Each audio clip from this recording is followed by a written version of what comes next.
ठीक है, good evening. Start करते हैं हम। ये डाइल्यूट वाला फिर से क्लियर करना है ना। चलो, आज हम लोग ये करेंगे, मरकरी वाला करेंगे। और एक आपको क्या बताया था, एक बताया था आपको उसका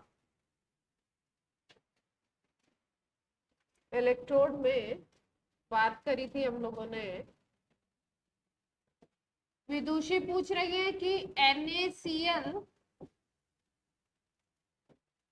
एक्वस सॉल्यूशन लिया है और डाइल्यूट लिया है, तो इसका एक बार इलेक्ट्रोलिसिस का प्रोसेस। ठीक है, तो NaCl डाइल्यूट लेने का मतलब क्या हो गया कि वाटर का अमाउंट भी अच्छा खासा है। वाटर का अमाउंट क्या है, हाई है। तो ये H प्लस और OH माइनस ढेर सारे देगा। और NaCl तो अपने आप ब्रेक होगा ही, आपको पता है। NaCl ब्रेक होगा तो Na प्लस और क्या बनाएगा, Cl माइनस। अब एनोड और कैथोड पे क्या होना चाहिए, अगर हम बात करें एनोड की, अगर हम बात करें कैथोड की। अगर एनोड की बात कर लो और किसकी बात कर लो, कैथोड की बात कर लो, तो एनोड पे कौन जाता है, एनोड पॉजिटिव होता है इसमें, इसलिए एनोड पे कौन जाएगा, Cl नेगेटिव जा सकता है, चांसेस है, और OH माइनस के चांसेस है। तो इसमें जब हम लोग SRP को देखते हैं तो उसके अकॉर्डिंग क्या होना चाहिए, Cl निगेटिव को दो ही ऑप्शन है, Cl निगेटिव और OH माइनस इसमें जा सकते हैं, और इस पे H प्लस और Na प्लस जा सकता है। ठीक है, तो वैसे तो Cl माइनस को जाना चाहिए था बाय रूल, लेकिन यहाँ पे OH माइनस की कंसंट्रेशन बहुत हाई होती है। तो जब कंसंट्रेशन हाई हो जाती है तो इलेक्ट्रोड पोटेंशियल बढ़ जाता है। बेसिकली ये जो बेसिस है वो इलेक्ट्रोड पोटेंशियल का है। नस्ट इक्वेशन में कंसंट्रेशन भी लेते थे ना हम लोग, तो कंसंट्रेशन जब हाई हो जाती है, क्योंकि यहाँ पे जो कंसंट्रेशन है वो कोई 1 मोलर थोड़ी है। अगर 1 मोलर होती तो स्टैंडर्ड इलेक्ट्रोड पोटेंशियल लगता, तो उसकी वैल्यू तो फिक्स होती हो, तो साइंटिस्ट ने कैलकुलेट कर दी है सबके लिए, तो वो फिक्स हो जाता। लेकिन यहाँ पे कंसंट्रेशन फिक्स नहीं है, यहाँ पे कंसंट्रेशन क्या है, अलग अलग सोल्यूशन की दी जा सकती है। यहाँ पे डाइल्यूट सोल्यूशन है बहुत ज्यादा, और डाइल्यूट अगर सोल्यूशन है तो आपको पता है कि वाटर का अमाउंट ज्यादा होगा। OH माइनस की कॉन्सेंट्रेशन हाई होने के कारण बहुत ज्यादा अमाउंट होता है, तो SRP में ये क्या होता है, इसको चूज कर लिया जाता है। तो यहाँ पे कौन होता है, OH माइनस, और यहाँ पे कौन काम करता है आपका, H प्लस। ये कॉन्सेंट्रेशन वाइज भी H प्लस ज्यादा होता है, और जो रूल से हम लोग देख रहे थे उससे भी H प्लस क्या होता है, ज्यादा होता है। तो एनोड पे क्या होना है आपको पता है, ऑक्सीडेशन, और कैथोड पे क्या होना है, रिडक्शन। तो ऑक्सीडेशन मतलब क्या होना है, गेन ऑफ इलेक्ट्रॉन, इसमें इलेक्ट्रॉन गेन होंगे, और यहाँ पे O2 और H2O बनता है। इसकी इक्वेशन आपको याद रखनी है कि 4OH minus, sorry loss of electron होगा, ये जो माइनस का चार्ज है ये हट जाएगा। ऑक्सीडेशन का मतलब लॉस होता है ना, तो माइनस का चार्ज क्या होगा, हट जाएगा। इलेक्ट्रॉन को इस साइड कर देते हैं,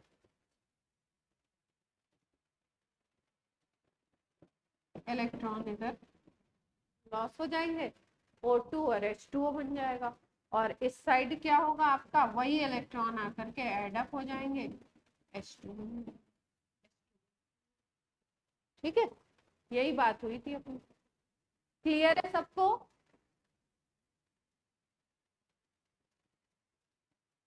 ऑनलाइन वाले बच्चे आवाज आ रही है प्रॉपर। अब देखो, अब बात की जा रही है, अब हम लोग बात कर रहे हैं कि मरकरी ले लो कैथोड और प्लैटिनम को ले लो एनोड। मतलब एक तो इनर्ट रख रहे हैं हम, जो भी नेक्स्ट केस है, केस लिख लेते हैं, मुझे याद नहीं है, केस नंबर शायद 4 होगा आई थिंक। ठीक है, सॉल्यूशन वही है, NaCl एक्वस सॉल्यूशन है, ठीक है, इसकी इलेक्ट्रोलिसिस करनी है। बट हमने इसमें क्या किया है कि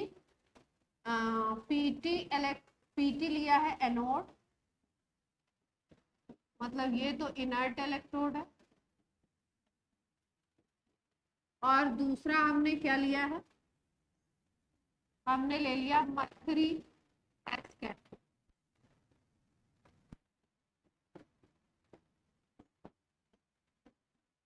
ठीक है, तो खास बात क्या होगी, देख NaCl ब्रेक तो वैसे ही होना, सारांश कोई दिक्कत बेटा, Na प्लस और Cl माइनस में ब्रेक होगा। ठीक है, अब एनोड क्या है, इनर्ट वाला है पीटी, तो एनोड पे तो वैसा ही रिएक्शन चलेगा। अभी जो इसके पहले हमने लिए थे दोनों इनर्ट इलेक्ट्रोड लिए थे, तो पीटी आपका एनोड है तो एनोड का रिएक्शन तो वही रहेगा। तो एनोड पे क्या होगा, एनोड पे क्या होता है,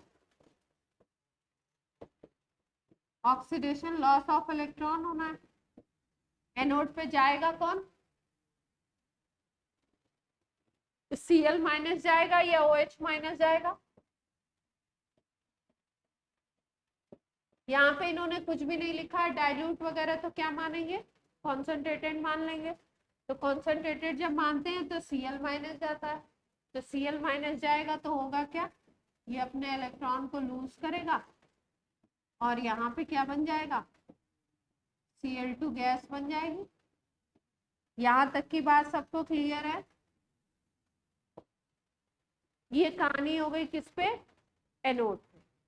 अब कैथोड पे क्या होने वाला है, देखो कैथोड पे एक नई चीज होगी। वो नई चीज क्या होगी कैथोड पे, कि कैथोड हमारा है किसका, मरकरी का। मरकरी में स्पेशल टेंडेंसी होती है मेटल्स को अपने अंदर डिसॉल्व करने। मेटल इसके पास जैसे ही आएगी ये क्या करेगा, मेटल्स को डिसॉल्व करने। तो metal get dissolve in mercury and form amalgam, और ये अपने आप होता है, मतलब स्पॉन्टेनियस प्रोसेस होता है। और स्पॉन्टेनियस प्रोसेस अगर कहीं पे हो रहा है, ठीक है, तो वो प्रेफर किया जाए। वैसे तो कैथोड पे क्या होना चाहिए था, कैथोड पे कौन आता, कैथोड निगेटिव होता है, तो कौन आता, H प्लस या Na प्लस आते, ये दोनों में कंपटीशन था। ठीक है, तो इन दोनों में कंपटीशन में आपको पता है कि कौन जीतता है, आपका H प्लस जीतता है, तो आइडियली H प्लस को आना चाहिए था। लेकिन यहाँ पे मरकरी कैथोड होने की वजह से एक अलग तरीके का प्रोसेस चलने लगा। ये जो Na प्लस था, ये Na प्लस मरकरी में हो जाता है डिसॉल्व और अमलगम बनाता है, और ये एक स्पॉन्टेनियस प्रोसेस है। स्पॉन्टेनियस प्रोसेस अगर कहीं भी होगा तो कोई प्रोसेस अगर रिएक्शन में अपने आप होने लगा तो उसकी टेंडेंसी ज्यादा हो, तो इसलिए ये प्रेफर किया जाता है Na प्लस फॉर्म। तो होगा क्या कैथोड है तो क्या होना है, इलेक्ट्रॉन को गेन करेगा, ये इलेक्ट्रॉन को गेन करेगा, क्या बनाएगा, Na सॉलिड। Na सॉलिड अब क्या करेगा, मरकरी का भी क्या है, मरकरी कैसा होता है, ठीक है, जब इलेक्ट्रिसिटी फ्लो कराओगे तो आपका मरकरी का इलेक्ट्रोड यूज किया है, लेकिन इलेक्ट्रिसिटी जब फ्लो कराओगे तो ये दोनों कंबाइंड हो जाएंगे, ये डिसॉल्व हो जाएगा, और अमलगम को ऐसे लिखते Na-Hg लिखते हैं, तो क्या बन जाएगा, सोडियम।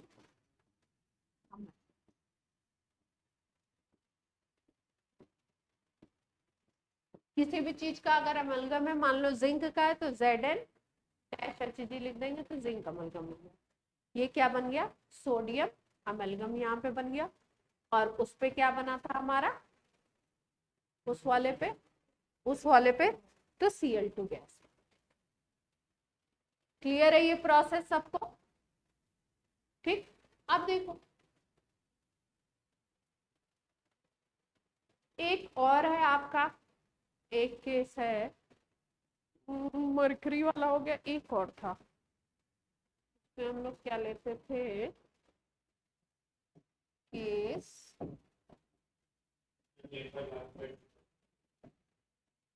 Previous slide.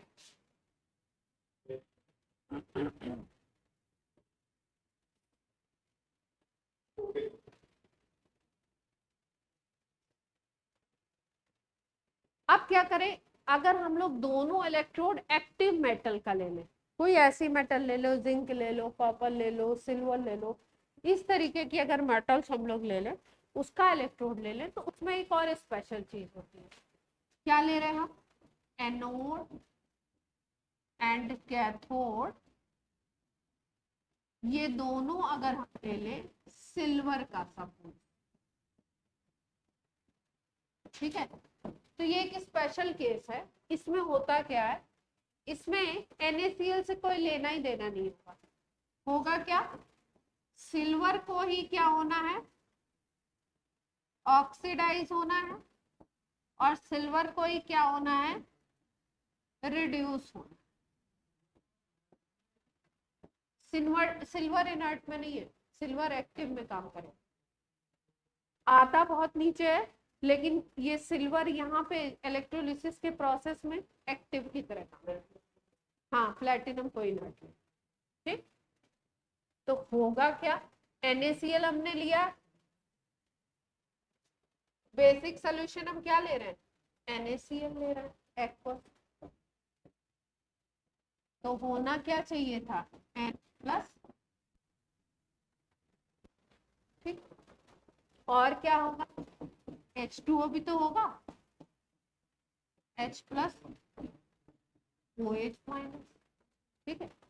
लेकिन कहानी यहाँ पे होती क्या है, कहानी ये होती है कि जैसे मान लो सिल्वर के ये इलेक्ट्रॉन है, ये सिल्वर का मान लो एनोड है, और ये सिल्वर का क्या है, तो यहाँ पे प्रोसेस क्या होगा, ये जो सिल्वर का एनोड है ना, ये वाली जो रॉड होगी वो करेगी ऑक्सीडेशन। ऑक्सीडेशन अगर करती है एनोड वाली रॉड,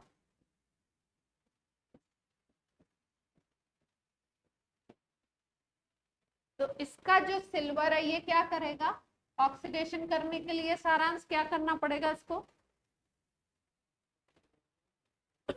अगर इस सिल्वर का ऑक्सीडेशन करवाना है तो क्या करेगा, ये गेन ऑफ इलेक्ट्रॉन करेगा, लॉस ऑफ इलेक्ट्रॉन करेगा।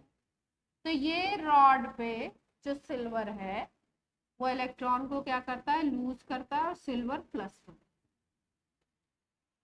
ठीक। अब ये सिल्वर प्लस कहाँ जाएंगे, सॉल्यूशन में जाएंगे ना, भाई ये अपना लगा, अब ये सिल्वर प्लस यहाँ से निकला और कहाँ चला जाएगा, सॉल्यूशन में चला जाएगा। और ये इलेक्ट्रॉन क्या है, यहाँ से ये सब कनेक्टेड है सिस्टम, तो ये इलेक्ट्रॉन मूव करते हुए इस तरफ जाएंगे। जब इस तरफ जाते हैं इलेक्ट्रॉन, तो होता क्या है कि अब ये जो इलेक्ट्रॉन है, ठीक है, और यहाँ जो सॉल्यूशन में सिल्वर प्लस है, फिर से ये आपस में रिएक्ट कर जाते हैं। यही एनोड रॉड पे काम हुआ, और यही किस पे काम हो जाएगा, कैथोड रॉड पे। कैथोड रॉड पे क्या होगा, अब ये जो सॉल्यूशन में सिल्वर प्लस गया है, इधर से जो जाते हुए इलेक्ट्रॉन है उनको गेन करेगा, रिवर्स रिएक्शन होगा, और ये सिल्वर सॉलिड बना देगा। बस डिफरेंस क्या है, ये जो सॉल्यूशन से यहाँ से जो सिल्वर निकला था Ag प्लस, ये यहाँ पे गया, यहाँ पे इलेक्ट्रॉन गेन किया, और ये सिल्वर क्या बन गया, सॉलिड बन गया, और सिल्वर सॉलिड बन के ये जो वाली जो रॉड है इस पे क्या हो जाएगा, डिपॉक्स। तो आप ऐसे प्रोसेस में क्या देखोगे कि NaCl इलेक्ट्रोलाइट तो कुछ सच पार्टिसिपेट नहीं कर रहा है, एक मीडियम प्रोवाइड करा रहा है, आयंस प्रोवाइड करा रहा है, बाकी सिल्वर ही काम कर रहा है किसके लिए, एनोड के रिएक्शन के लिए, और सिल्वर ही काम कर रहा है किसके लिए, कैथोड के रिएक्शन के लिए। लेकिन अगर ध्यान से देखो तो इधर से सिल्वर बाहर जा रहा है और वही सिल्वर प्लस आपका इस पे जाकर के सिल्वर सॉलिड बन के डिपॉजिट हो रहा है। तो ये रॉड धीरे धीरे पतली होती जाती है और ये रॉड क्या होती जाती है, थिक होती जाएगी विद द टाइम।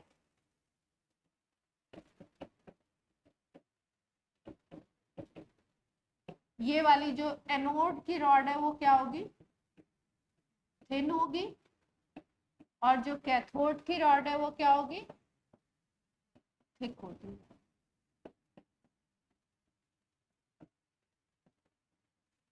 कितना पॉइंट सबको क्लियर है?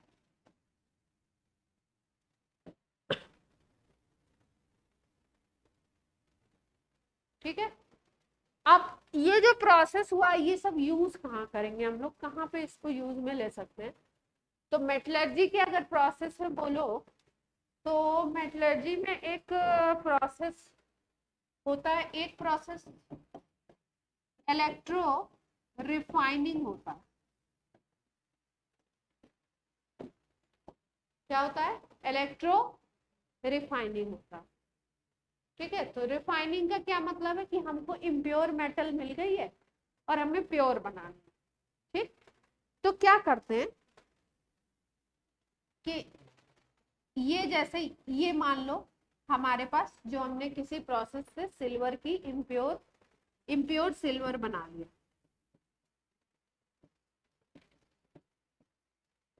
ठीक, तो उसकी रॉड तैयार कर लो, रॉड बना लो, और मार्केट से प्योर सिल्वर की पतली सी रॉड,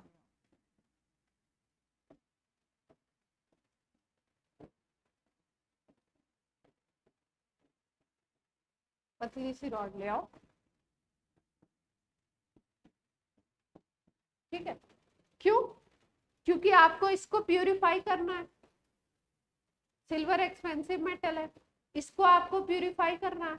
ठीक, ये इम्प्योर है, आप किसी प्रोसेस से आपने निकाला, ये इम्प्योर हमें मिली हुई है। अब हम क्या करें, अब प्योर सिल्वर, हमें इससे तो प्योर सिल्वर निकालना है, लेकिन उसके लिए हम क्या करेंगे, थोड़ा सा प्योर सिल्वर यूज भी करेंगे। जैसे कुछ प्रोसेसेस ऐसे होते हैं जिसमें कि आपको ज्यादा गेन करने के लिए थोड़ा सा कुछ लगाना भी पड़ता है। तो प्योर सिल्वर की एक पतली सी रॉड ले लेंगे, ये इम्प्योर सिल्वर की रॉड है, इसको क्या बना दें हम, एनोड बना दें, इम्प्योर वाले को एनोड बना दें, और प्योर वाले को क्या बना दें, कैथोड। ठीक, इलेक्ट्रोलाइटिक सॉल्यूशन भर दें, इलेक्ट्रोलिसिस करा दें। होगा क्या, इस इम्प्योर रॉड में जो सिल्वर होगा वो क्या करेगा, वही प्रोसेस ऑक्सीडेशन कर लेगा। ठीक, Ag+ बना लिया। ये कहाँ पे हुआ, एनोड पे। क्वेश्चन आपसे पूछा जाता है कि जो ये करते हैं इलेक्ट्रो रिफाइनिंग, उसमें इम्प्योर रॉड का एनोड बनाते हैं या कैथोड? तो इम्प्योर रॉड का क्या बना रहे हैं हम, एनोड बना रहे हैं। क्यों? एनोड पे होगा ऑक्सीडेशन, वहां से सिल्वर प्लस आयन बनेगा।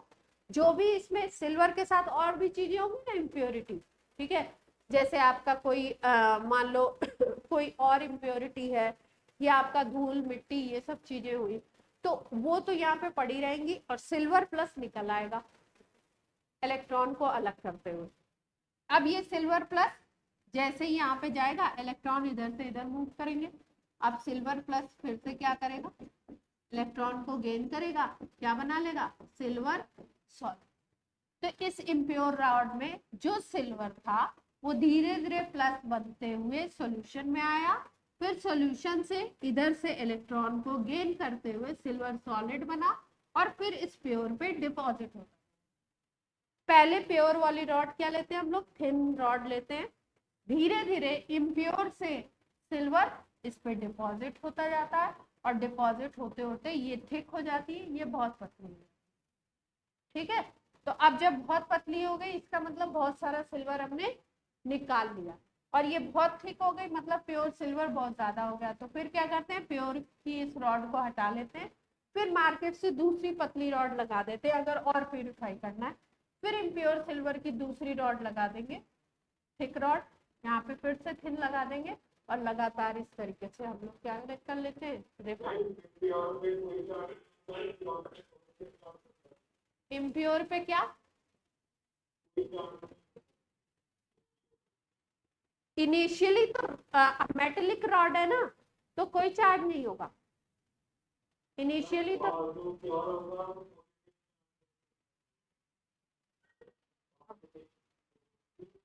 ऑक्सीडेशन के बाद पॉजिटिव चार्ज डेवलप हो गया, सिल्वर बाहर आया पॉजिटिव चार्ज वाला, और वही इलेक्ट्रॉन इधर से इधर इलेक्ट्रॉन मूव किए, और उन इलेक्ट्रॉन को ये जो सोल्यूशन का सिल्वर प्लस है उसने गेन किया, और गेन करने के बाद वो सिल्वर सॉलिड बन गया और इस पे आकर के डिपॉजिट, सॉलिड ही जाके डिपॉजिट होगा। ठीक है, आयन नहीं डिपॉजिट होगा, आयन तो चारों तरफ गैदर हो सकता है, डिपॉजिट किस फॉर्म में होता है, सॉलिड। ठीक, क्लियर है ये पॉइंट। इलेक्ट्रो रिफाइनिंग एक प्रोसेस और होता है, जैसे उसको बोलते हैं इलेक्ट्रोप्लेटिंग। प्लेटिंग का क्या मतलब होता है, जैसे मान लो ये रिंग मैंने पहनी हुई है, ठीक, ये गोल्ड की है, ये मान लो किसी और मेटल की है, ठीक है, सिल्वर की हो या कोई और भी मेटल की हो, उसके ऊपर गोल्ड की पॉलिश की जाती है।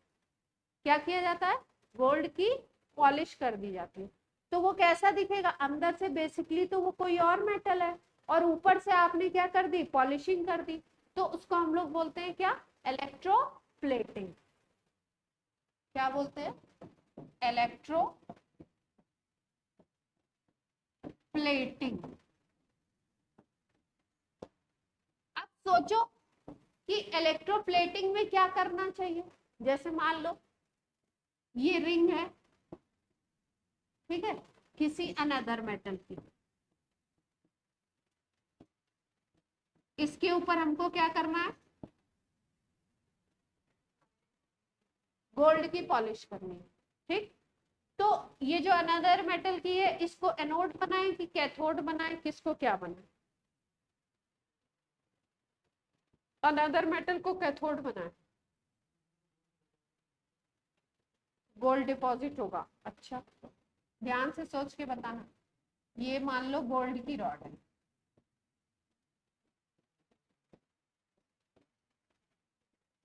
ठीक, तो आप कह रहे हो गोल्ड की पॉलिश कर रही है, तो इसको क्या बना दो, एनोड बना दो। क्या कह रहे हैं,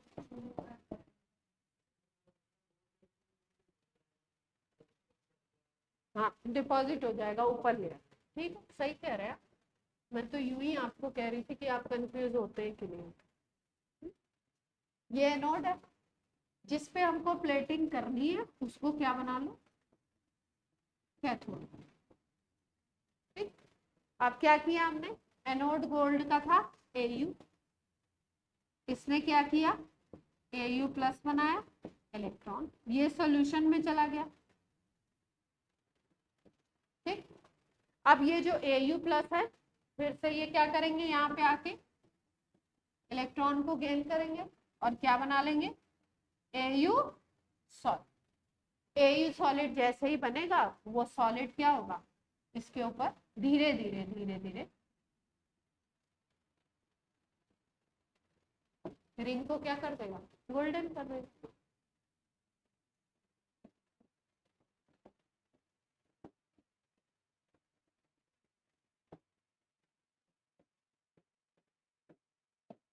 ठीक, तो पूरा गोल्ड नहीं है, प्लेटिंग हो गई इसमें। ठीक, क्लियर है ये पॉइंट सबको। तो ये हमने क्या किया, यहाँ पे हमने कौन सा इलेक्ट्रोड यूज किया, एक्टिव इलेक्ट्रोड बोलते हैं। ठीक है, क्या बोलते हैं, एक्टिव इलेक्ट्रोड हमने यूज, मतलब इसने जो इलेक्ट्रोलिटिक सॉल्यूशन है उसको तो वैसे ही छोड़ दिया, और ये खुद एक्टिव हो गया, इसी का ऑक्सीडेशन और इसी का क्या होने लगा, रिडक्शन होने लगा, तो इसको हम लोग बोलते हैं एक्टिव इलेक्ट्रोड। अब ये जो इतनी बात थी, ये बात थी हमारी किसकी, इलेक्ट्रोलिसिस के आपके क्वांटिटेटिव एस्पेक्ट की, मतलब क्या बनेगा।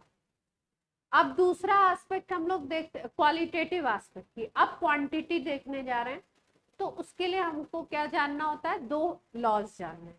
ठीक है, फैराडे ने दिए थे, बहुत इजी है, बहुत इजी क्वेश्चंस आते हैं, अक्सर करके आ जाते हैं क्वेश्चन, तो ध्यान से समझ। स्टार्ट करें। तो अब क्या देख रहे हैं आप, क्वांटिटेटिव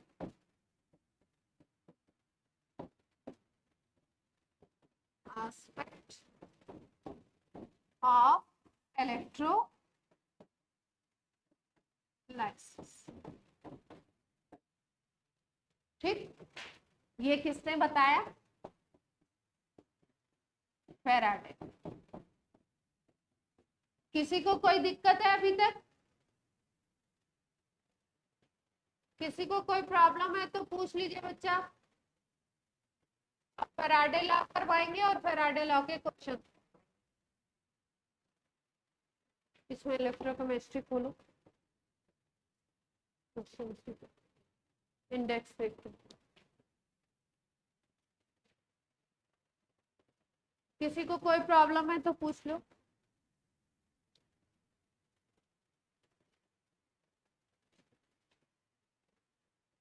मैं सर यहाँ से लिखना स्टार्ट करती हूँ ऊपर से,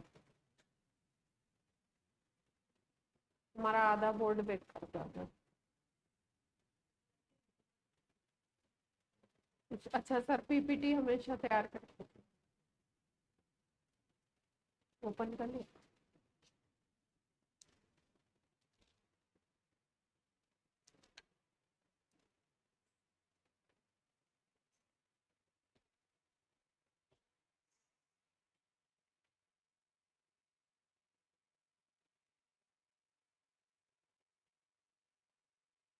क्वेश्चन मास्क उतार के पढ़ना है ना, जब बोलूंगी तो।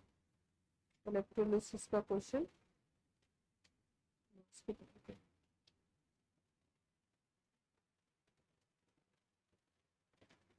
चलो बताती हूँ। ईयर लिखे होंगे है ना, जिसपे ईयर लिखे होंगे उन क्वेश्चन पे फोकस करना पहले, अच्छा समझ लो। ठीक, फर्स्ट फैराडे लॉस।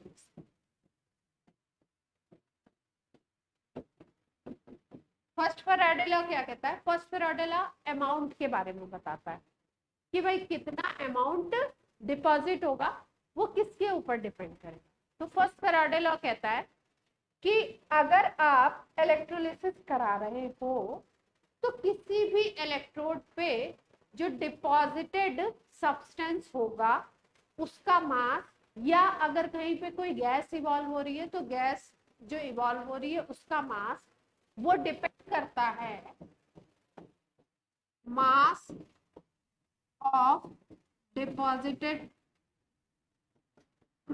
सब्सटेंस और gas evolve mass is depend on, or you can say directly proportional to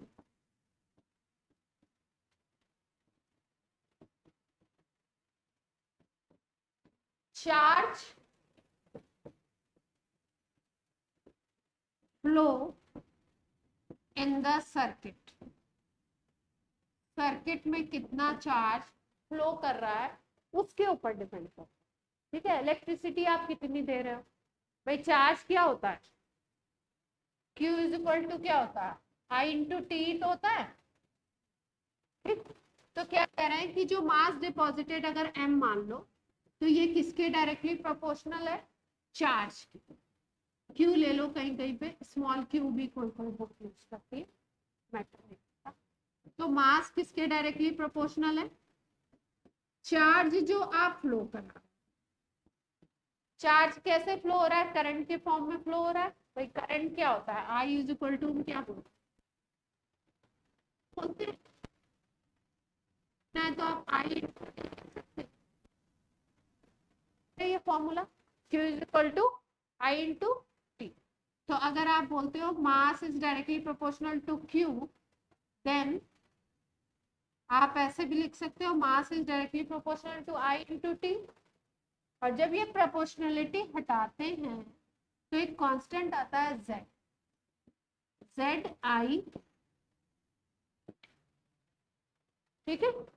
अब ये I करंट है जो भी फ्लो कर रही है सर्किट में, T टाइम है कितने टाइम तक करंट फ्लो कर रही है इलेक्ट्रोलिसिस के लिए, M मास डिपॉजिटेड है या कोई गैस अगर इवॉल्व हो रही है उसका मास है, Z क्या है, Z को बोलते हैं ECE,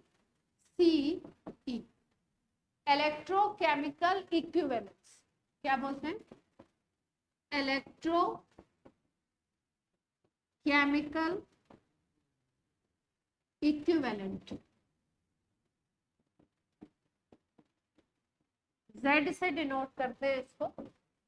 सारे मेटल्स के लिए अलग अलग होता है, सबके लिए अलग अलग कैलकुलेटेड है। और अगर हमें इसे कैलकुलेट करना है तो कैलकुलेट कैसे कर सकते हैं, मैं तो ऐसे याद रखती थी, आप जैसे भी याद रखो, मैं ऐसे याद रखती थी E इज इक्वल टू, मैं इस फॉर्मूला में कंफ्यूज होती थी जब पढ़ती थी, E is equal to Z F याद रखती थी, ZF, ठीक है। आपको जैसे भी याद हो जाए, basically Z is equal to होता है E/F। E क्या है, इक्विवेलेंट वेट, इक्विवेलेंट मास निकालना सिखाया था आपको। और ये क्या है आपका फैराडे नंबर। फैराडे नंबर तो आपको पता ही है क्या होता है, F is equal to 96500 coulomb,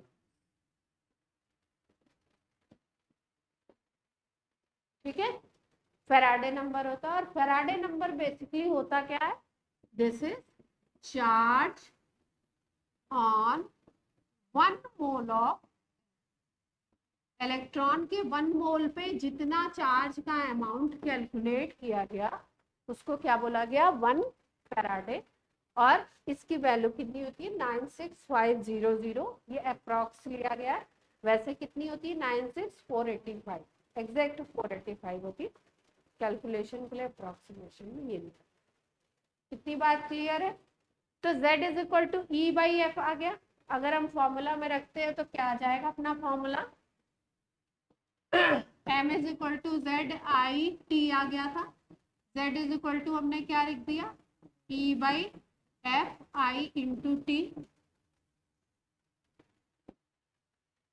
ठीक। तो मास इज इक्वल टू E/F/I/T से भी आप निकाल सकते हो, इससे भी आप calculate, mass is equal to ZI/T से भी आप कैलकुलेट कर सकते हो। अगर क्वेश्चन में Z दिया हुआ है तो आप वो यूज कर लो, अगर E और F ये I और T दिए हुए तो उसके अकॉर्डिंग, ठीक। कर ले एक दो क्वेश्चन इसके, सबको क्लियर हो गया। फर्स्ट लॉ कुछ कॉम्प्लिकेटेड नहीं है, फर्स्ट लॉ में एक दो क्वेश्चन कर लेते हैं, बहुत सिंपल क्वेश्चन आते हैं, इसको दिया हुआ है तो किसी का भी हो।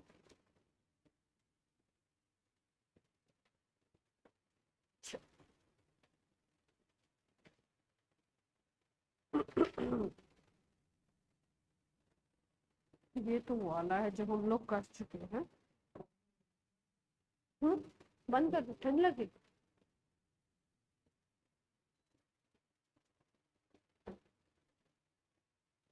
जूसी तो ऐसे ही कोने में जाके बैठी। हाँ विदुषी, इतना पीछे जाके क्यों बैठे हो, नहीं मतलब इतना कॉर्नर में।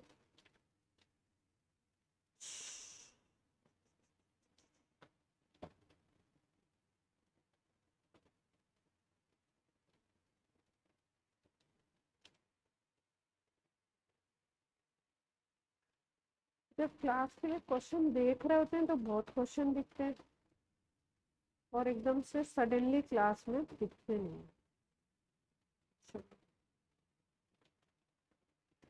वॉइस क्लियर है मेरी, क्वेश्चन बोलूं नोट करोगे आप लोग,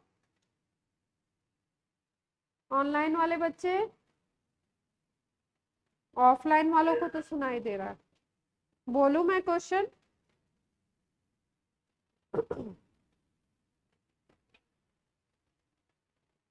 calculate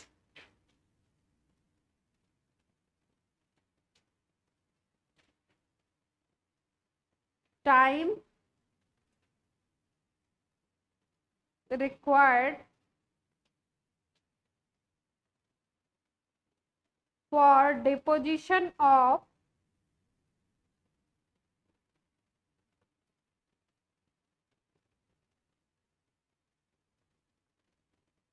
(27 gram)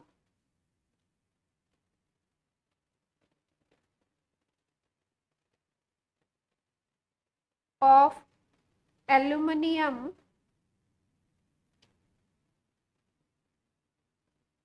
by passing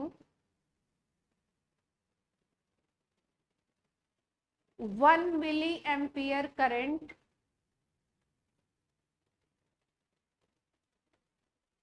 in the salt of aluminium.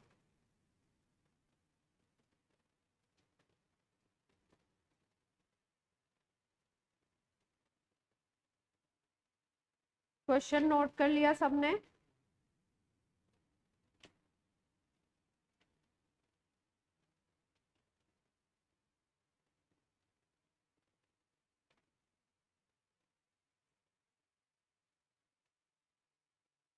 क्या क्वेश्चन है? क्या बोला मैंने? एक बार दोबारा टाइम निकालना है। टाइम रिक्वायर्ड पूछा है। सर्किट में करंट कितनी दी हुई? 1 मिली एम्पियर बोला मैंने। 1 मिली एम्पियर दी हुई है। सॉल्यूशन किसका है? एल्यूमिनियम का सॉल्ट है। कोई भी सॉल्ट ले लो। Al+3 में टूटेगा एल्यूमिनियम। तो किसमें टूटेगा? Al+3 में। मान लो हमने AlCl3 ले लिया सपोज, तो किसमें टूटेगा? Al+3 में टूटेगा।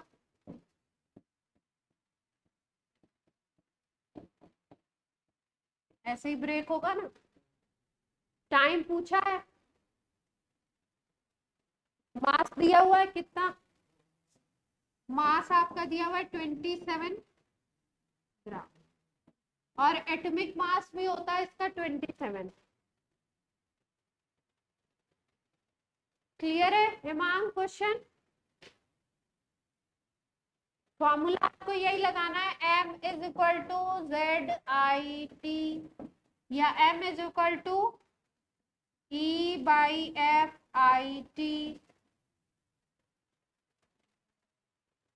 आंसर आंसर क्या दे रखा पता नहीं, निकालूंगी। क्वेश्चन मैंने अपने मन से बोल दिया ना।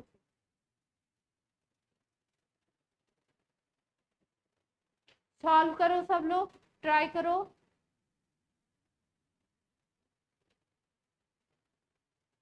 तब तक मैं क्वेश्चन देख लेता हूँ।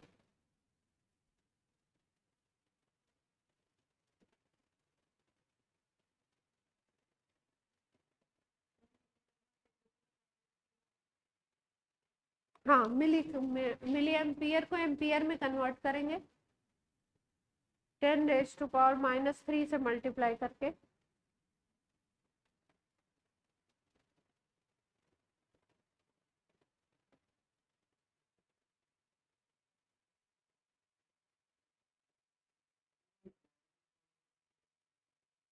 जेड को सॉल्व करो। Equivalent weight by F. Equivalent weight निकालना है ना इसका, Al+3 का। तो क्या करें? एटॉमिक मास ले लो, डिवाइडेड बाय n फैक्टर कर दो। n फैक्टर क्या होगा? कितने इलेक्ट्रॉन गेन करेगा? ये 3 करेगा ना। तो n फैक्टर क्या हो जाएगा इसके लिए? 3 हो जाएगा। f तो है ही है यहाँ पे नीचे, और I इंटू टी है। मास आपको गिवन है। फॉर्मूला अपना ये बन गया, बोर्ड पे देख लो। Atomic mass by n factor into f multiplied by I/T। अब देख लो निकल पा रहा है कि नहीं। निकल रहा है? क्या निकला? 288 निकल रहा। क्या आ रहा है? प्रॉक्सी बता दो।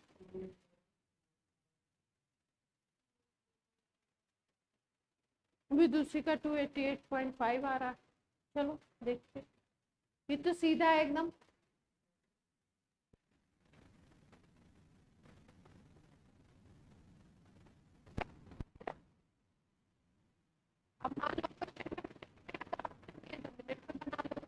डिवाइड कर दो।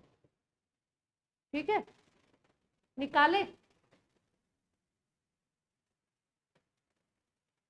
ऑनलाइन वाले बच्चों, m इज इक्वल टू क्या किया, Z I T, z is equal to कर दिया e by F I T, e is equal to कर दिया atomic mass by n factor, और f तो ऑलरेडी था ही था, I इंटू टी। ये हो गया। m कितना था अपना 27, एटॉमिक मास एल्युमिनियम का 27 ही होता है, n फैक्टर 3 हो गया, क्योंकि 3 इलेक्ट्रॉन ये क्या करेगा, 3 मोल इलेक्ट्रॉन गेन करेगा। f को f लिख लो, I कितना है 1 मिली एम्पियर, 10⁻³ एम्पियर में कन्वर्ट कर लिया। टाइम पूछ रहा है, 27 से 27 उड़ गया, इधर 3 फैराडे इधर चला गया, 10⁻³ इधर नीचे आ जाएगा, है ना। 96500 और ये नीचे आ गया, इसको मल्टीप्लाई कर दो बस, तो और लंबी वैल्यू आएगी ना, तुम लोग की तो कम आ रही है। अच्छा, 0 और आ रहा है, ठीक। ये 10⁻³ आ जाएगा ऊपर। ये आंसर किस में आएगा अपना,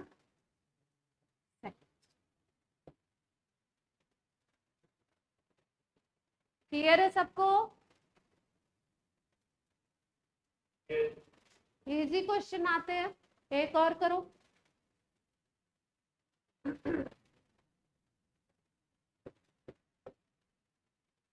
क्वेश्चन बोल रही हूँ, नोट करो आप। A solution of nickel nitrate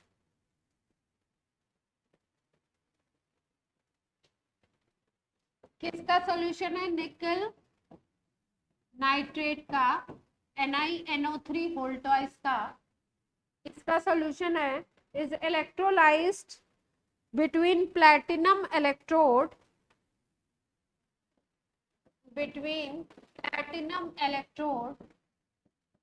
using 0.1 Faraday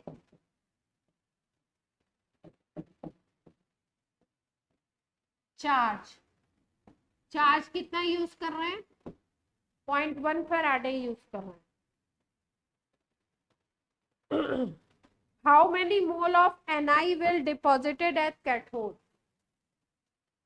How many mole of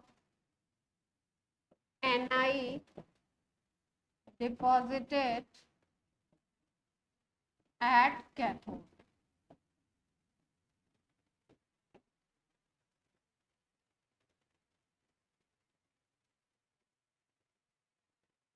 इस क्वेश्चन को ना m is equal to Z I T से भी कर सकते हैं, और इस क्वेश्चन को सीधे सीधे ऐसे क्वेश्चंस को इक्वेशन से भी कर सकते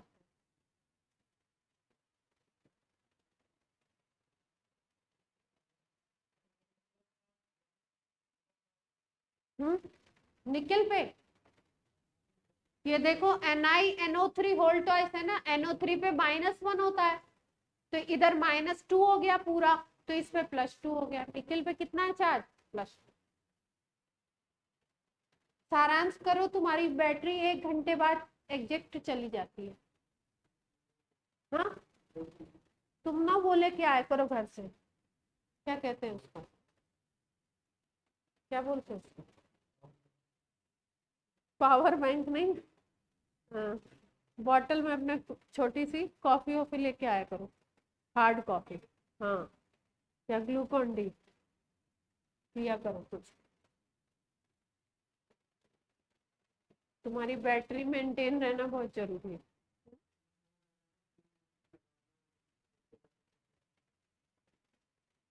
अरे भाई, करना पड़ता है।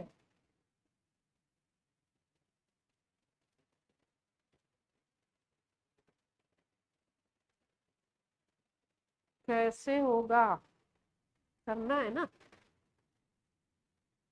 आ रहा है, निकल का एटॉमिक मास बताना पड़ेगा शायद। अगर फॉर्मूला लगाओगे तो 0.05 मोल आ रहा है सीधे सीधे।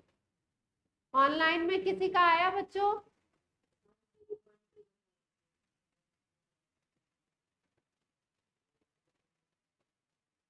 जीरो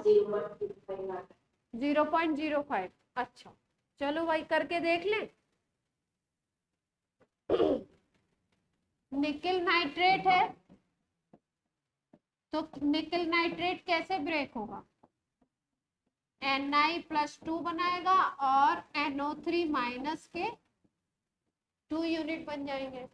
ठीक, इसको डिपॉजिट होना है, तो अगर डिपॉजिट होना है तो क्या होगा?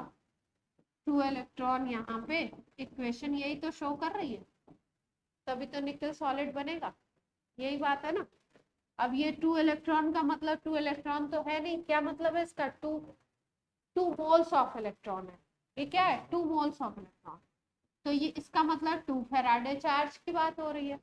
अब 2 फेराडे चार्ज से अगर देखो तो ये कितना बन रहा है? बन रहा है 2 फेराडे से 1 मोल बन रहा है।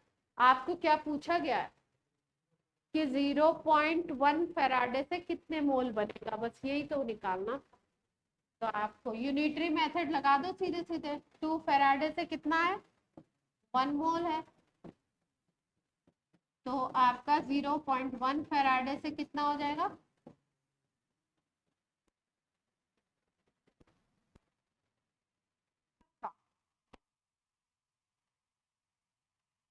तो ये हो जाएगा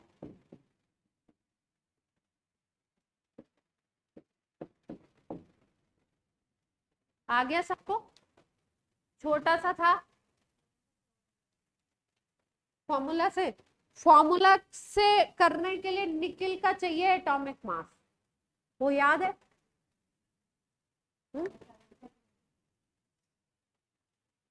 फैराडे में टाइम नहीं लेना पड़ेगा। फैराडे का मतलब चार्ज दिया हुआ। अगर निकल का एटॉमिक मास दिया हुआ है, आपको पता है, ठीक है, तो आप यूज कर सकते। क्या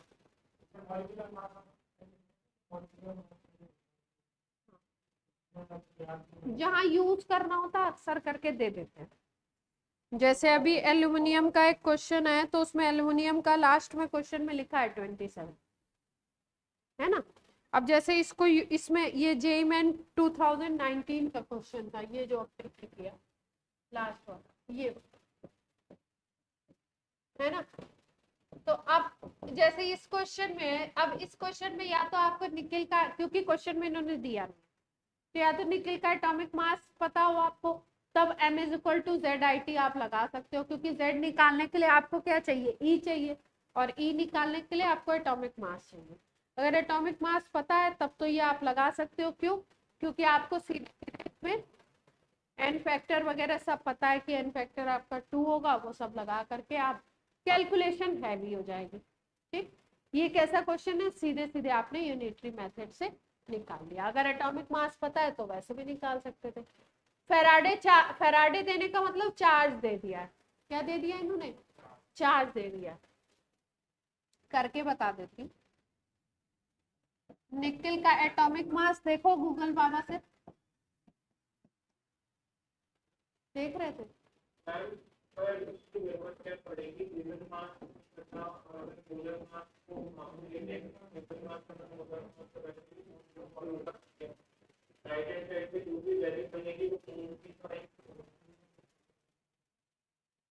क्या कह रहे हो?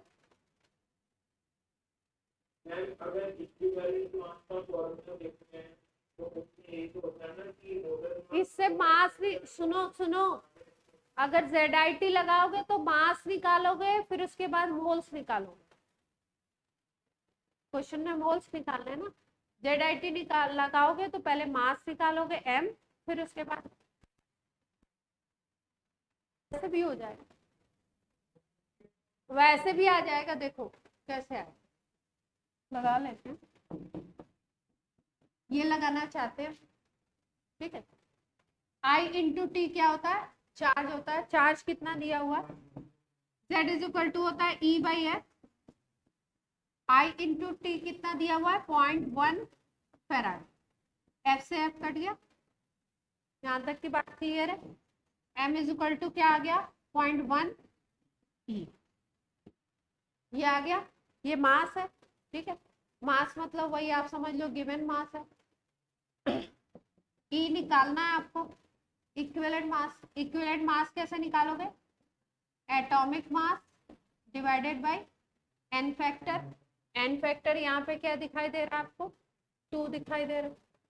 एन फैक्टर यहाँ पे क्या ले लो, 2 ले लो, सीधे सीधे, ठीक। ये मास हो गया। मास जो होता है उसको हम जीएम भी तो लिखते हैं।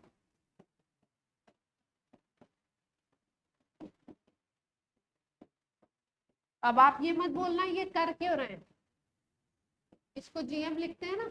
मोल इज इक्वल टू क्या होता है, given mass by molar mass या एटॉमिक मास आप कह सकते हो, एटम का केस है तो इसको हम वैसे लिख सकते हैं क्या, GM is equal to mole into atomic mass, ऐसे लिख सकते हो। मोल इंटू एटॉमिक मास, खामखा में क्या हो जाएगा, बात क्या बोलते हैं उसको, ये कट जाएगा आपको 0.1 डिवाइडेड बाई 2, वही आगे क्या कहते हैं इसको, नाक घुमा करके पकड़ना है ना। अगर हम फॉर्मूला लगा के पूरा करते हैं तो क्या कर रहे हैं, नाक को ऐसे करके ऐसे पकड़ो। यही आ रहा है दाता प्रभु, ऐसे करोगे तुम, अभी तो निकाला है भाई साहब, डरा रहे हो तुम, डराओ मत। चलो एक और करेंगे, सबको क्लियर हो गया, यस और नो, जल्दी जल्दी बोलिए।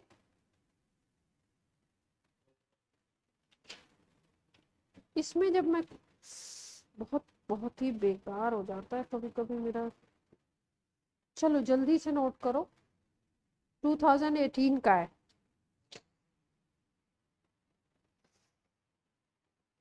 क्वेश्चन है how long should how long should water be electrolyzed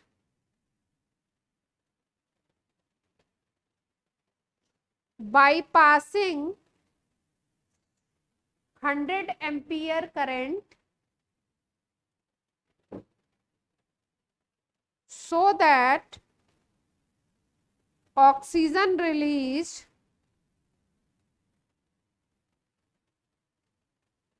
अच्छा इसमें 2 कॉन्सेप्ट लगा दिए, oxygen release can completely burn 27.66 gram 27.66 gram of diborane.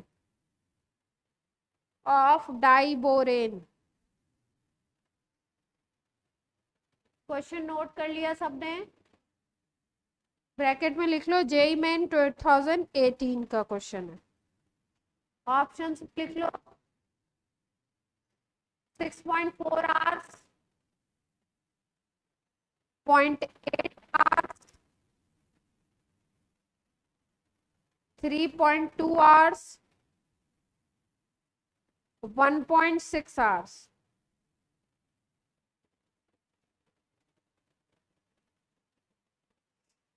Question को ध्यान से समझो, क्या कह रहे हैं क्वेश्चन में, डेटा बोलो जल्दी से, हेमांग बोलो डेटा, हेमांग नहीं क्या नाम है, देवांग। करंट दे रहे हैं 100 एम्पियर, टाइम पूछ रहे हैं, हाउ लॉन्ग का मतलब टाइम पूछ रहे हैं, वाटर की इलेक्ट्रोलिसिस करवा रहे हैं, यही तो बोल रहे हैं। इलेक्ट्रोलिसिस का इक्वेशन यही होता है, 10th में भी हम पढ़ते आ रहे हैं, इलेक्ट्रोलाइटिक डिकम्पोजिशन यही पढ़ते हैं ना, ठीक। किसका, 27.66 ग्राम डाइबोरेन को कंप्लीटली बर्न कर दे कौन? ऑक्सीजन। ठीक है, तो इसका मतलब क्या है कि कितना ऑक्सीजन इसमें क्रिएट हो कि इसको पूरा पूरा कंप्लीटली बर्न कर दे। उसके लिए टाइमिंग निकालना है हमको। क्या निकालना है? टाइमिंग निकालना है, कितनी देर तक आप इलेक्ट्रोलिसिस करो कि इतनी ऑक्सीजन मिल जाए जो डाइबोरेन को कंप्लीटली बर्न कर दे।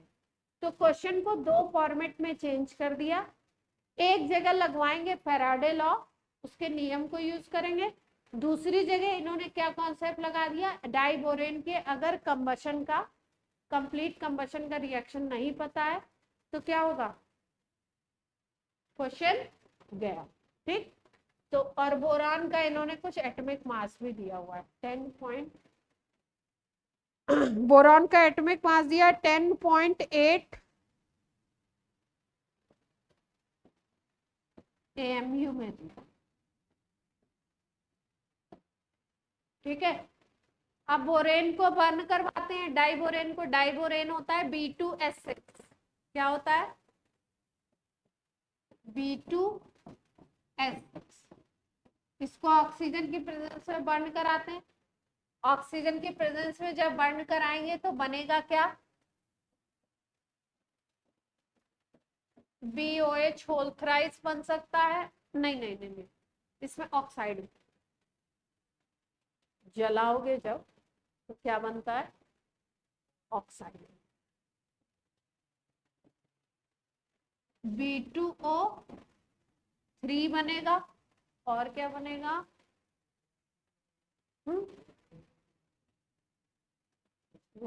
वाटर भी बन सकता है। अब बैलेंस करो, रिएक्शन को बैलेंस करना एक काम है जल्दी से। अब जैसे देखो इस क्वेश्चन में इन्होंने क्या किया, पी ब्लॉक और इसको मर्ज कर दिया। पी ब्लॉक कहाँ पढ़ते हैं? 13 ग्रुप जो बोरेन पढ़ते हैं, डाइबोरेन B2S6, जिसमें हमने बनाना बॉन्डिंग पढ़ी थी, उसकी इक्वेशन को यूज करवा दिया। अगर ये इक्वेशन, हाँ तो वही तो मैं इसीलिए हटी हुई हूँ कि आप बैलेंस कर रहे हो। आपको बैलेंस करनी है, मैं इसमें देखती हूँ, इसमें इन्होंने लिखा होगा बैलेंस। दो चैप्टर्स को 3 बनते हैं पक्का, क्योंकि मुझे याद नहीं है इसका इक्वेशन ना मुझे याद नहीं है।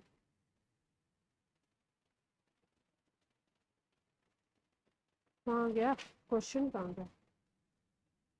131।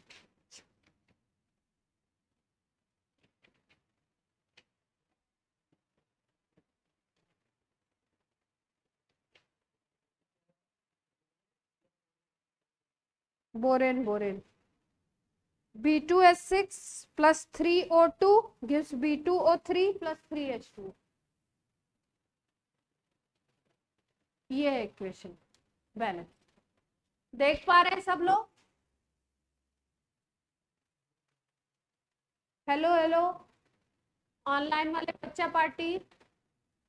ऑनलाइन में केवल हेमांग पढ़ रहा है, बाकी किसी की आवाज नहीं आती है बच्चों। आप लोग बोलते ही नहीं, ऐसा लगता है आप हो ही नहीं। ये अपनी इक्वेशन हो गई। ठीक है, अब अगर यहाँ पे देखो तो आपको दिखाई दे रहा है कि अगर इसका 1 मोल आपको जलाना है, बर्न करना है ऑक्सीजन के प्रेजेंस में, तो आपको ऑक्सीजन कितना चाहिए? 3 मोल चाहिए। ठीक, और 1 मोल का मतलब क्या होता है? अगर मास निकालना हो तो 1 मोल का मतलब होता है उस चीज का मोलर मास। ये कॉन्सेप्ट सबको क्लियर है कि 1 मोल का मतलब उसका मोलर मास। तो मोलर मास कैलकुलेट कर लें तो हमें पता चल जाएगा कि कितने ग्राम के लिए कितना मोल चाहिए।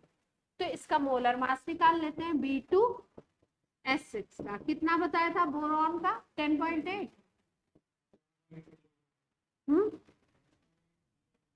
10.8 AMU। अगर उसको ग्राम उसमें कन्वर्ट करें तो 10.8 ग्राम में ले सकते हैं। ये 2 से मल्टीप्लाई कर दो, ये 6 इंटू 1, तो कितना आ जाएगा ये देख लो। ये हो गया 16 और ये हो गया 20.16।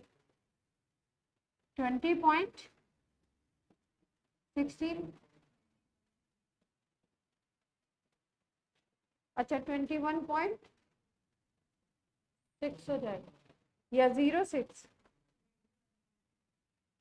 पक्का देख लो। 21.6 आ गया पूरी वैल्यू, और ये 6 और ऐड हो जाएगा ना, ये आ गया इसका मोलर मास। इसका मतलब अगर ये इतने ग्राम है तो कितना यूज कर रहे हो आप ऑक्सीजन, 3 मोल यूज कर रहे हो। ठीक है, तो अब आपको क्या करना है, H2O की इलेक्ट्रोलिसिस से देखना है। क्वेश्चन में पूछ रहे हैं कि कितना टाइम लगेगा, तो अगर आपको 21.6 बर्न कराने हैं तो आपको 3 मोल चाहिए। तो पहले रिक्वायरमेंट देख लेते हैं ऑक्सीजन की कितनी रिक्वायरमेंट है। 27.6 ग्राम अगर B2S6 है तो O2 कितना चाहिए, 3 मोल। ठीक, और क्वेश्चन में कितनी दी हुई है, क्वेश्चन में सर्टेन अमाउंट दिया हुआ है ना,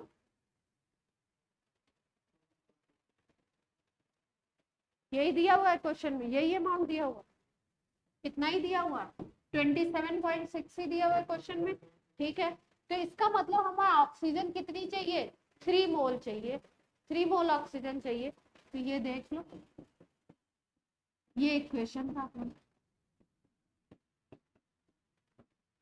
यही था ना। इस इक्वेशन में अब हमें देखना पड़ेगा कि हमने कितने फैराडे का यूज किया है, कितने ऑक्सीजन के लिए कितने इलेक्ट्रॉन का यूज किया था। तो ऑक्सीजन के लिए आपको मैंने क्या बताया था कि अगर आपको 1 मोल ये चाहिए ऑक्सीजन, तो आपने कितने फैराडे यूज किए थे, 4 फैराडे। और अगर आपको 1 मोल हाइड्रोजन चाहिए था तो कितने फैराडे यूज किए थे हमने, 2 फैराडे। ये हम लोग H2O के इलेक्ट्रोलिसिस में देख चुके हैं इसकी डिटेलिंग। तो 4 फैराडे चाहिए आपको 1 मोल के लिए, तो आपको 3 मोल के लिए कितने फैराडे चाहिए, ये बात समझ में आ रही है सबको। अगर 1 मोल O2 प्रोड्यूस करते हो इलेक्ट्रोलिसिस से तो तुम्हें चाहिए 4 फैराडे चार्ज, तो 3 मोल के लिए कितना चाहिए, 4 मल्टीप्लाइड बाई 3, 12 आ जाएगा। 12 फैराडे चार्ज चाहिए। ये क्या है आपका चार्ज है, आपको क्या निकालना है, टी निकालना है। तो टी इज इक्वल टू क्या होता है, क्यू बाई आई तो होता है, चार्ज बाई करंट कर देंगे। चार्ज आपका हो गया 12 फैराडे, फैराडे की वैल्यू आपको पता है, और करंट कितना दिया है क्वेश्चन में, 100 दिया हुआ है, 100 यूज कर लो, 2 जीरो से 2 जीरो उड़ा दो, तो मल्टीप्लाई कर लो। तो ये किस में आ जाएगा अपना, ये देखो 965 मल्टीप्लाइड बाई 12, ये आ गया सेकेंड में। ऑप्शन अपना क्या दिया हुआ है, आर में दिया हुआ है, तो आर में कन्वर्ट कर लो। 965 मल्टीप्लाइड बाई 12 डिवाइडेड बाई 3600 कर देंगे तो आ जाएगा, है ना, क्योंकि 1 आर इज इक्वल टू कितने सेकेंड होते हैं, 3600 सेकेंड होते हैं ना।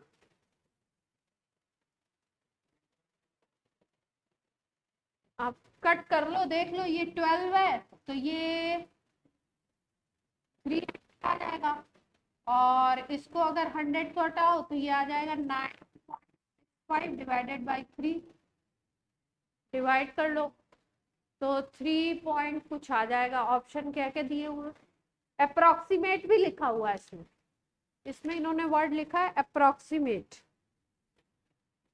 क्वेश्चन की लैंग्वेज हाउ लॉन्ग थी ना,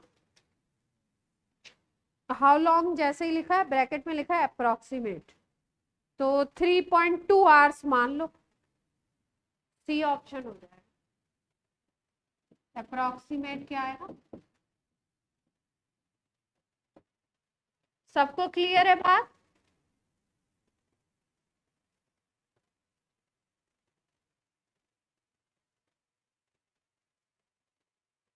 क्वेश्चन में कहानी में ट्विस्ट क्या था? कहानी में ट्विस्ट ये था कि H2O की इलेक्ट्रोलिसिस के लिए कितने फेराडे चाहिए वो हमें पता होने चाहिए। ऑक्सीजन अगर 1 मोल हमें प्रोड्यूस करनी है तो कितना फेराडे यूज करोगे, अगर हाइड्रोजन 1 मोल प्रोड्यूस करनी है तो कितने फेराडे यूज करोगे। ठीक है, ओवरऑल में अगर देखो तो फेराडे इक्वल ही होते हैं, ऐसा नहीं है। ये देखो ये 2 मोल बन रहा है।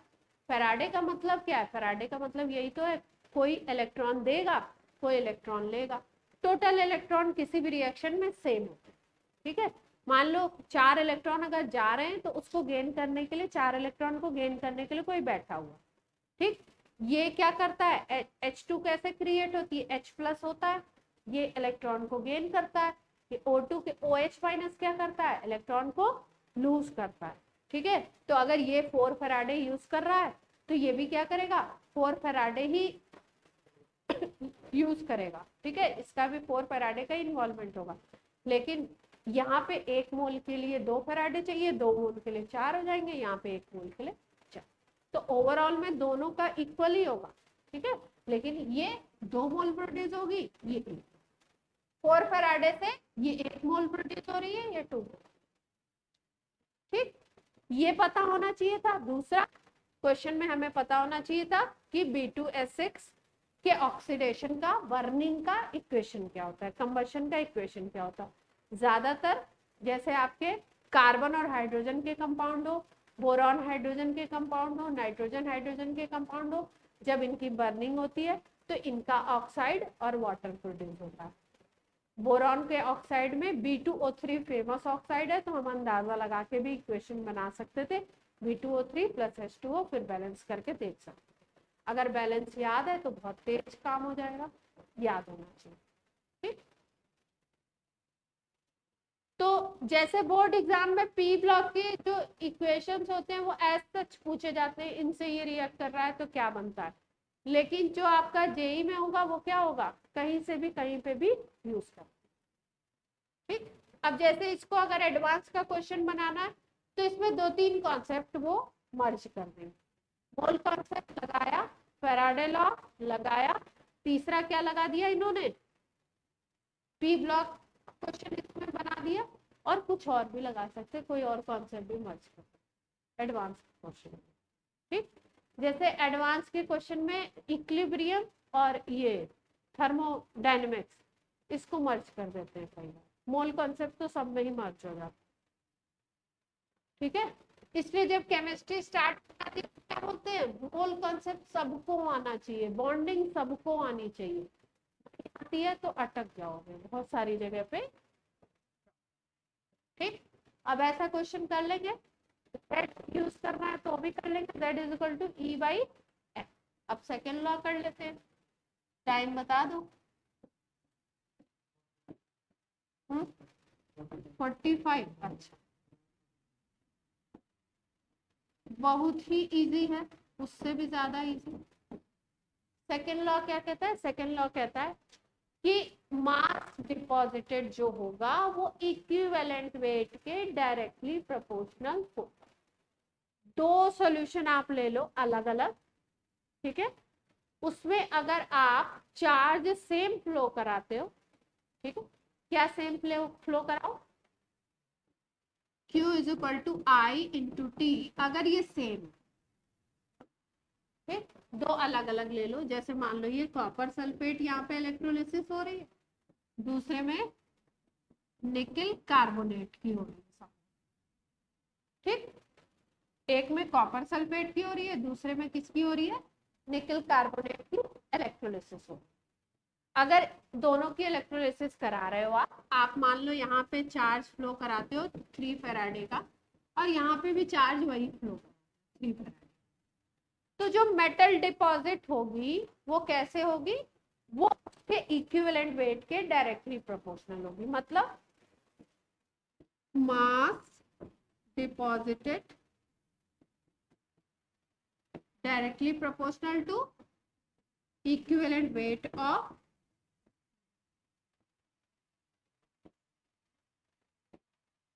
कब? जब सेम चार्ज फ्लो करा। ठीक, सेम चार्ज भी बोल सकते हो, या आप ऐसे भी क्वेश्चन को कहा जाता है कि सेम करंट सेम टाइम के लिए फ्लो करा रहा है। जैसे हमने बोला कि इसमें 5 एम्पियर का करंट, इसमें 5 एम्पियर का करंट, इसमें 1 घंटे के लिए फ्लो कराया, इसमें 1 घंटे के लिए, तो आई भी सेम हो गया, टी भी सेम हो गया, तो चार्ज सेम हो गया दोनों में। तो दोनों में जो आपका मास डिपॉजिटेड होगा, इसमें कॉपर डिपॉजिट होगा, इसमें निकल डिपॉजिट होगा, तो जो मास डिपॉजिटेड होगा वो किसके डायरेक्टली प्रोपोर्शनल होगा, उसके इक्विवेलेंट वेट के, जो भी वो कंपाउंड है, कंपोनेंट है, उसके इक्विवेलेंट वेट के डायरेक्टली प्रोपोर्शनल होगा। ठीक, इसी चीज को किसी किसी बुक में दूसरे तरीके से भी बताते हैं। कैसे बोलते हैं कि अगर 2 सॉल्यूशन 3 सॉल्यूशन आपने ले लिए और उनको सीरीज में लगा दिया। कैसे लगा दिया, आपने क्या किया, इलेक्ट्रोलिसिस करा रहे हो, मान लो यहाँ कॉपर सल्फेट 2 इलेक्ट्रोड लगा के, यहाँ पे आपने बेरियम नाइट्रेट ले लिया सपोज, यहाँ पे तुमने ले लिया कोई और निकल सल्फेट ले लिया। ठीक, 3 है, तीनों को कैसे लगा दो, सीरीज में लगा दो।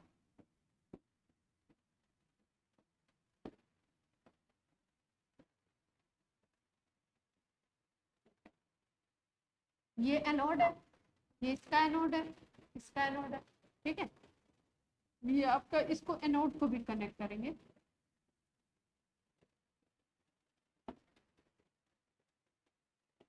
ये वायर से कनेक्शन दिया हमने, ठीक है, ये कनेक्ट कर दिया हमने। अब ये जो कनेक्शन है ये कैसा है आपका, सीरीज कॉम्बिनेशन इसको बोलेंगे। और आप सर्किट में आपको पता है कि सीरीज कॉम्बिनेशन जब होता है तो करंट क्या होती है, ये R1 है, ये R2 है, ये R3 है।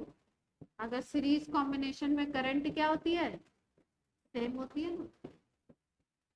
ठीक, तो बोलते हैं अगर 3 इलेक्ट्रोलाइटिक सेल है या 3 बीकर इस तरीके से हमने ले लिए, उसमें 3 इलेक्ट्रोलाइटिक सोल्यूशन ले लिए, उसमें सेम टाइम के लिए सेम अमाउंट ऑफ करंट अगर आप फ्लो करा रहे हो, तो जो मास डिपॉजिटेड होगा वो किसके डायरेक्टली प्रोपोर्शनल होगा, वो डायरेक्टली प्रोपोर्शनल होगा इक्विवेलेंट वेट के। ठीक है, तो m is directly proportional to equivalent weight. मान लो पहला जो ये है इसमें m1 है, तो ये E1 के डायरेक्टली प्रोपोर्शनल होगा। दूसरा वाला जो है वो m2 है, तो ये किसके प्रोपोर्शनल होगा, E2 के। तीसरा वाला m3 है, तो किसके प्रोपोर्शनल होगा, E3। क्लियर होती है बात। ठीक, m को अगर हम लिखना चाहें तो ZIT के फॉर्म में भी लिख सकते हैं, तो Z1 IT लिख सकते हैं, IT तो सेम है। ठीक,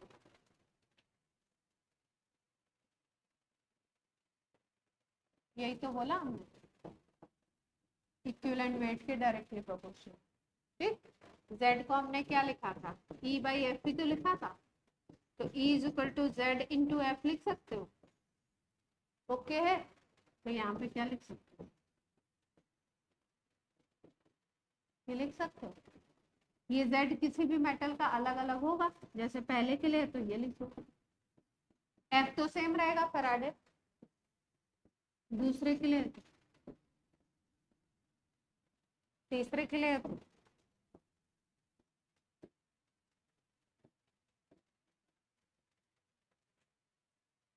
अगर सबको डिवाइड करो तो क्या एक फॉर्मूला आपका ये भी है।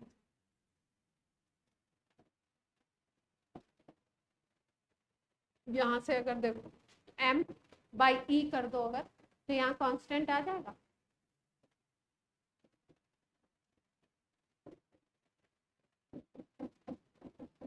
ये बन सकता है, m/e अगर कर दो तो ये कांस्टेंट हो जाएगा।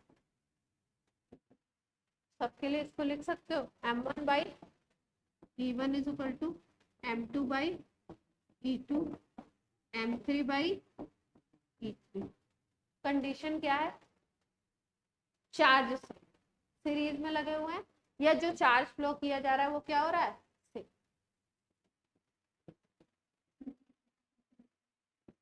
तीनों में चार्ज क्या है, क्लियर है। तो पहला अमाउंट कैलकुलेट करा रहा था, दूसरा बता रहा है कि अमाउंट किस प्रोपोर्शन में आता है। एक जो मेटल है उसके इक्विवेलेंट वेट के डायरेक्टली प्रोपोर्शनल होगा, दूसरी जो मेटल है उसका मास उसके इक्विवेलेंट, तीसरी जो मेटल है उसके। ठीक, क्वेश्चन कर लें सेकंड पे, टाइम बोलो जल्दी से, आराम से हो जाएगा।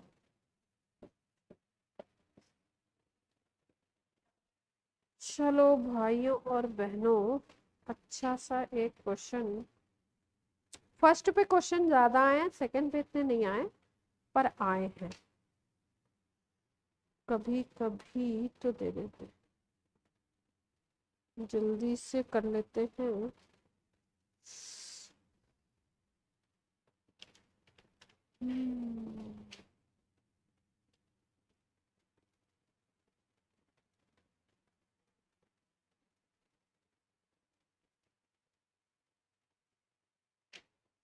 फैराडे पे ना क्वेश्चन पैसेज वाले भी बनाते हैं, पैसेज वाले क्वेश्चन देखे आपने?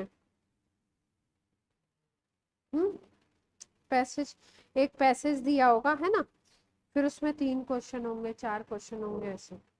अरे एक अच्छा सा बड़ा 2008 में आया हुआ था।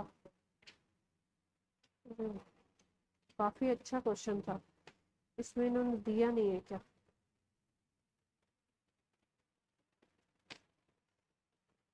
देना चाहिए, 2008 का क्वेश्चन था, बड़ा अच्छा सा था, उसको हम लोग करते ना।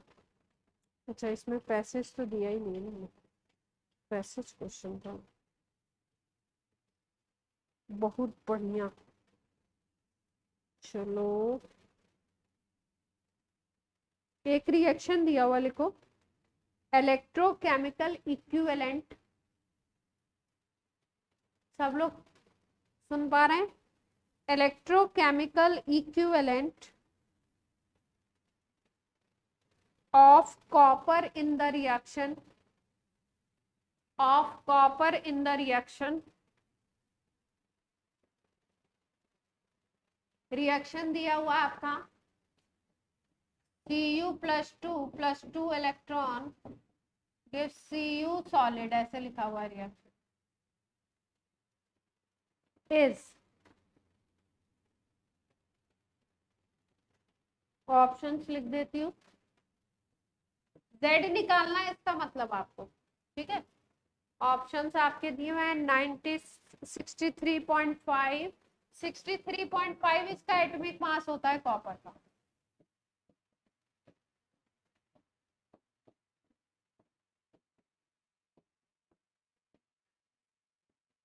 ऐसे ऑप्शंस बने,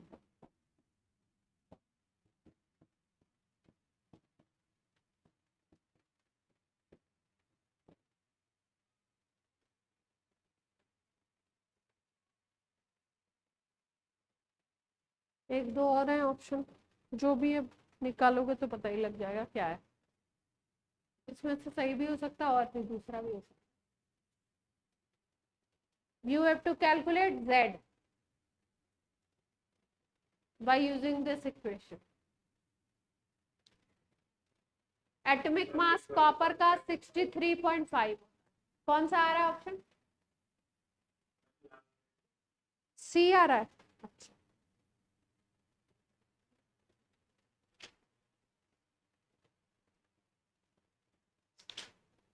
पैसेज वाला जो क्वेश्चन था ना, नेक्स्ट टर्न पे करवाती हूँ, उसमें इसके 3-4 क्वेश्चन थे तो वो अपना हो जाता।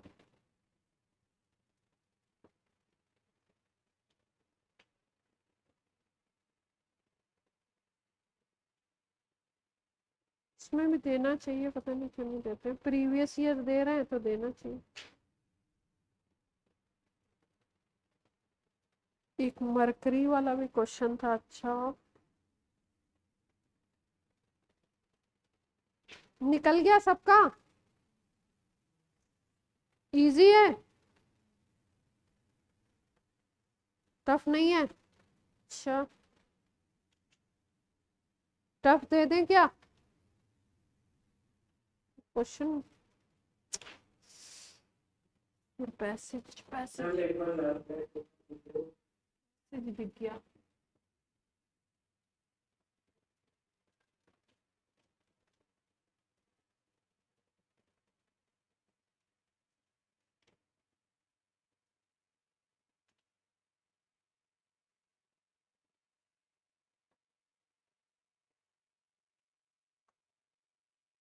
पैसेज ही नहीं है, फैराडे का पैसेज ही नहीं है।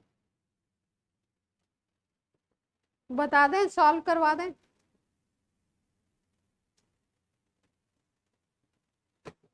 नेक्स्ट टर्न पे पैसेज वाला करवा देंगे। उसमें फैराडे के 2-3 क्वेश्चन 2008 में आया हुआ है, शायद इसमें दिया नहीं है, फिर में दिया। अब नेक्स्ट टर्न पे मुझे याद दिलाना आप लोग, दिलाना 41 ईयर लेके आऊंगी, इसमें ढक से देता हूँ। Copper +2 2 electron 2 volts of electron use कर रहा है, यानी 2 फेराडे यूज कर रहा है। 2 फेराडे यूज करने के बाद पूछा क्या इन्होंने, Z निकालना है, तो Z इज इक्वल टू क्या लगा दो, Z इज इक्वल टू क्या लगा दें, सीधे सीधे वही लगा दें,